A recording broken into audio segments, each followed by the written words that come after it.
আসসালামু আলাইকুম রহমাতুল্লাহ। সুপ্রিয় দিনী ভাই ও বোনেরা, আজকের ভিডিওতে আপনাদেরকে জানাবো সূরা ইয়াসিন পাঠ করলেই রয়েছে 7টি উপকারিতা ইনশাআল্লাহ। মানুষের সর্বোত্তম হেদায়েত লাভের গ্রন্থ হলো আল কুরআনুল কারীম। এতে রয়েছে 114টি সূরা। 37তম সূরাটি হলো সূরা ইয়াসিন। এ সূরাকে কুরআনের হৃদয় বলা হয়েছে। সূরাটির নিয়মিত তেলাওয়াত ও আমল রয়েছে অনেক গুরুত্বপূর্ণ ফজিলত। এখন আমরা জানব সূরা ইয়াসিন পাঠের উপকারিতা। 1 নম্বর উপকারিতা, হযরত আনাস রাদিয়াল্লাহু তাআলা আনহু বর্ণনা করেন, রাসূল সাল্লাল্লাহু আলাইহি ওয়াসাল্লাম বলেছেন, প্রত্যেক বস্তুরই একটা হৃদয় থাকে, আর কুরআনের হৃদয় হলো সূরা ইয়াসিন। যে ব্যক্তি সূরা ইয়াসিন একবার পড়বে, মহান আল্লাহ তাকে 10 বার পুরো কুরআন পড়ার সওয়াব দান করবেন। সুবহানাল্লাহ। 2 নম্বর উপকারিতা, রাসূল সাল্লাল্লাহু আলাইহি ওয়াসাল্লাম আরো বলেছেন, সূরা ইয়াসিন কুরআনের রূহ বা হৃৎপিণ্ড।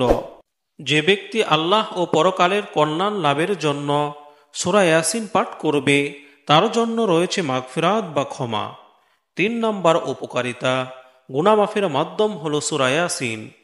প্রতিদিনের কাজকর্মে মানুষ অনেক ভুল ত্রুটি করে থাকে, আর এসব ভুল ত্রুটি করা গুনাহের কাজ। গুনাহ মানুষকে জাহান্নামের দিকে ধাবিত করে, আর জাহান্নাম থেকে বেঁচে থাকার একমাত্র উপায় হলো আল্লাহর অনুগ্রহ ও নেক আমল করা। হাদিসে এসেছে, হযরত ইবনে ইয়াসার রাদিয়াল্লাহু তাআলা আনহু বর্ণনা করেছেন, রাসূল সাল্লাল্লাহু আলাইহি ওয়াসাল্লাম বলেছেন, যে ব্যক্তি আল্লাহর সন্তুষ্টির উদ্দেশ্যে সূরা ইয়াসিন তেলাওয়াত করবে, আল্লাহ তাআলা তার বিগত জীবনের সমস্ত গুনাহ ক্ষমা করে দিবেন।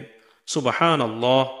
4 নম্বর উপকারিতা হলো, হযরত আবু হুরায়রা রাদিয়াল্লাহু তাআলা আনহু বর্ণনা করেন, রাসূল সাল্লাল্লাহু আলাইহি ওয়াসাল্লাম বলেছেন, যে ব্যক্তি আল্লাহর সন্তুষ্টির উদ্দেশ্যে রাতে সূরা ইয়াসিন তেলাওয়াত করবে, আল্লাহ তার ওই রাতের সব গুনাহ ক্ষমা করে দিবেন। 5 নম্বর উপকারিতা, অভাব মুক্ত থাকার আমল হলো সূরা ইয়াসিন।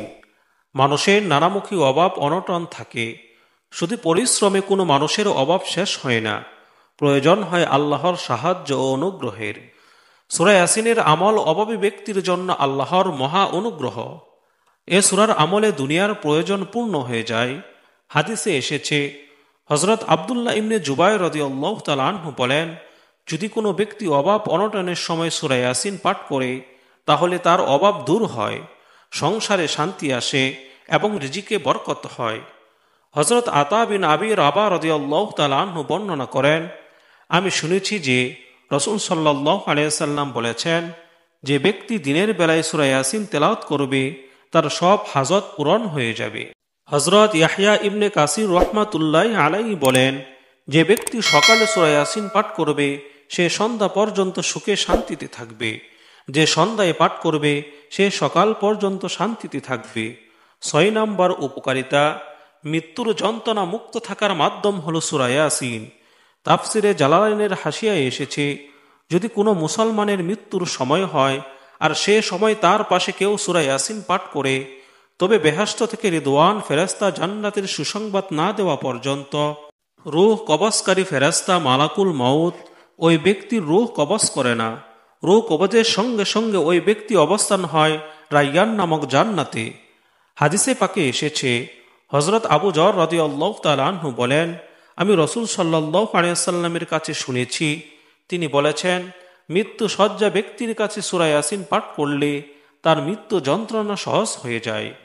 হযরত ইবনে ইয়াসার রাদিয়াল্লাহু তাআলা আনহু বর্ণনা করেন, রাসূল সাল্লাল্লাহু আলাইহি ওয়াসাল্লাম বলেছেন, এটা তোমাদের মুমূর্ষ ব্যক্তির কাছে পাঠ করো।